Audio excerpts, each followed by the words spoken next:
Hey everybody, it is Groundhog Day and we are all crossing our fingers for an early spring, but it's not all fun and games. Did you know that every single February, over 7 million Americans find themselves stuck in a perpetual time loop from which it seems there's no escape?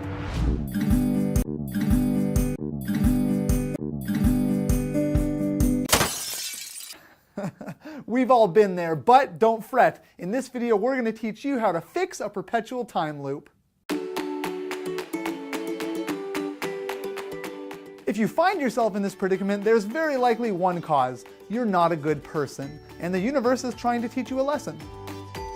We know it can be tough to admit it, but doing so is key to getting yourself out of this whole mess.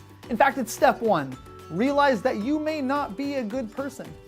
Step two is to get comfortable. There's really no saying how long these perpetual time loops can last. Some reports suggest up to 10,000 years. There's just no way to really know, so it's best that you settle in. You'll likely have the desire to take part in risky, consequence-free behavior. Don't worry, that's totally normal. Step number three, take action. Lend a helping hand. Give assistance to those that need it. Be generally selfless. Redeeming yourself is a crucial part of this whole process, and it's going to be a lot of work.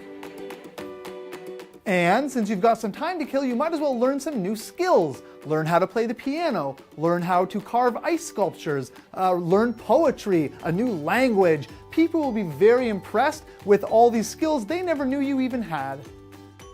If you follow these three simple steps, that perpetual time loop should eventually break and you can carry on with your life.